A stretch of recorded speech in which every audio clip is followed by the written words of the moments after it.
Today's Edison Format deck profile, Cyberdark.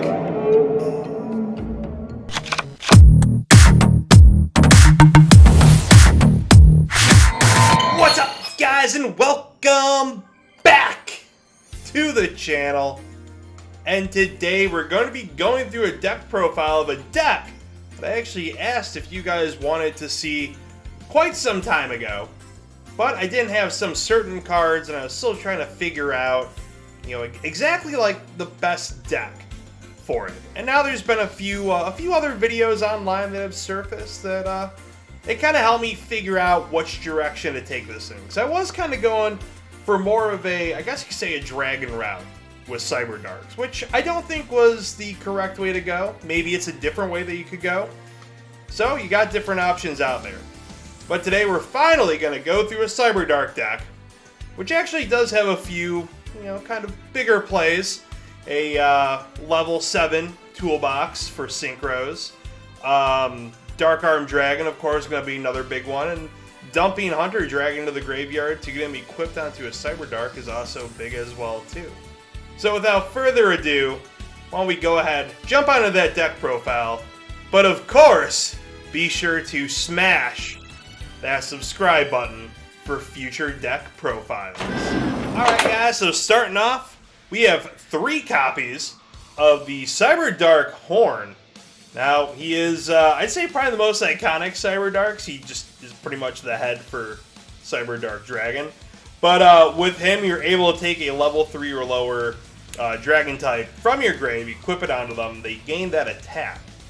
Now, what also is cool is he has a certain effect that gives him a little bit more of a, I don't want to say an edge, but, so he's got a built-in Fairy Meteor Crush. He can do piercing damage to your opponent's monsters if they're in defense position. So, it's not too bad when you got a monster with 2500 attack doing piercing damage. So we got 3 copies of Cyberdark Horn in here for that. Following up with 3 copies of Cyberdark Edge.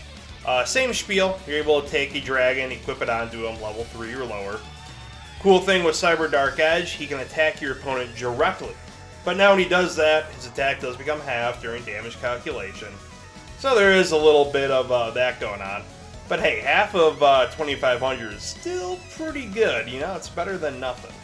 So you got 3 of those in here, followed by only 1 copy of Cyberdark Keel, because when he destroys an opponent's monster by battle, you just inflict 300 damage as a little bonus. So, it's not that too great.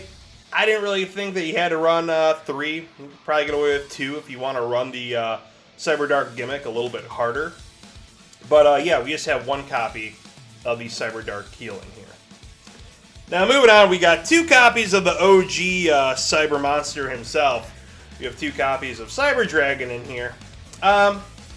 It's just a solid little 1-up that we can get. So, 2 copies of Cyber Dragon. Also kind of fits the theme of Cyberdarks with Zane and everything. So, hey. Following up, we got 3 copies of Black Salvo. So with him, he's able to bring back a level 4 Dark Machine, which are all of our Cyberdarks. So you can go into a level 7 Synchro pretty easily. So, got quite a few of those in our extra deck. So 3 copies of Black Salvo, followed by 3 copies of Machina Gear Frame. Because obviously we got to run a little bit of a extra machine engine in here. And of course, if we got 3 of Gear Frame, we're going to have 3 copies of Fortress as well too. So not too bad, not too bad.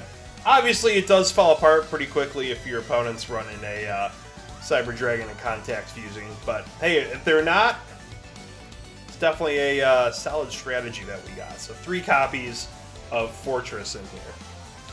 Now, following up, we got 2 copies of the Hunter Dragon that we're going to be equipping onto our Cyberdark monsters to give them that little increase of 1700 attack. So, hey, you can't beat a nice 2500 attack monster on the field. So, Hunter Dragon, nice too, because Cyberdarks, they don't need tributes to come out, so you're kind of getting a free 2500 as long as Hunter Dragon's in the graveyard. But thanks to this guy, it makes it a little bit easier. So we got 3 copies of Armageddon Knight, who can help us dump our Hunter Dragon a little bit quicker. So 3 copies of him in here. Pretty much our big staple of the deck. Followed by 1 copy of Dark Arm Dragon, because everything's pretty much dark in here. So yeah, gonna have to run that. Following up, we got our 1 copy of Plague Spreader Zombie as well too. Just nice to have another tuner in here. And followed by 1 copy of DD Warrior Lady as well, because DD Warrior Lady definitely helps screw up our opponent. Moving on, we got our 1 copy of Reinforcement of the Army, so we're able to get either the DD Warrior Lady or the Armageddon Knights a little bit quicker, so we can launch into our Cyberdark plays all that much faster. So 1 copy of Rhoda, 1 copy of our Allure of Darkness, just because so many of our monsters are dark in here. Followed by a copy of Heavy Storm, Mystical Space Typhoon, Brain Control, and since our big hitters are machines, we have a copy of Limiter Removal in here as well. And we also have a copy of Foolish Burial to dump those Hunter Dragons a little bit quicker. Or if we need any other kind of dark or something in the graveyard for Dark Arm to get out a little bit faster, we also have that versatility as well too. Moving on to the traps, we have 1 copy of Trap Dust Shoot, because it is just so good to know what's going on in your opponent's hand. It gives you all the advantage in the world. So 1 copy of Trap Dust Shoot. And then since our Cyberdarks do get up to 2500 attack, we have 2 copies of Deck Devastation Virus in here, just to really mess up our opponent's plays. So 2 copies of Deck Dev, followed by 2 copies of Bottomless Trap Hole, followed by a copy of Solemn Judgment, and 1 copy of Mirror Force as well too, to round out the main deck. And we do have, I'd say, probably a little more traps than what you typically see, but I think it kind of works out well for a deck like this. So moving on to the extra deck, we have our Ancient Fairy Dragon, going to have our X-Saber Urbellum, our Power Tool Dragon, our Black Rose Dragon, help round out our level 7 toolbox, I guess you could say. Got our Ally of Justice Cataster, our Magical Android, Armory Arm, Brio, Goyo Guardian, of course Stardust Dragon, obviously he's a staple, our Dark End Dragon, because he is just so damn good. So damn good. I feel like not enough people played Dark End when they got the chance to. And 1 copy of Thought Ruler Archfiend, Colossal Fighter, Mistworm, and of course our Chimera Tech Fortress Dragon for those contact fusing. Oh, we could even do it with our own monsters if we got enough machines out there. We just want to go in for a little OTK. So, yeah, you got a little versatility in there, which never hurts a deck. So there you have it, guys. That is the Cyberdark deck profile.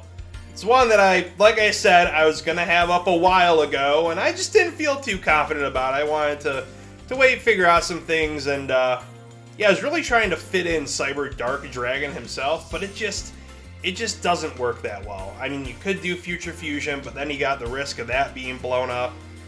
You could play, I think it's Cyberdark Impact is like the big spell for him. If that's even legal in Edison, I'm not even 100% sure. So I guess you have options. You could even run, I don't know, I guess Power Bond. But hey, you got options out there with what you want to do if you want to go that route, or even play just more dragons. The one that I was trying to do was just play Future Fusion and dump your Hunter Dragons and whatever other dragons into the graveyard for a 5-headed dragon. But hey, you know, I guess that's the real flavor of Yu-Gi-Oh life. You can do whatever you want with the deck. But let me know down below what you guys think, how you would play this deck, what you would do differently. Would you put in more trap cards? Would you take out some trap cards? Be a little more control-ish? So just let me know. And of course, be sure to hit that subscribe button so you guys don't miss out on future deck profiles. And of course, check out those links down below as well too. Check out the Etsy store, check out rpkgaming.com. And of course, check out that TCG player links. It helps out the channel more than you could possibly know. But until then, we will see you guys on the next one. Goodbye, mwah, and good night.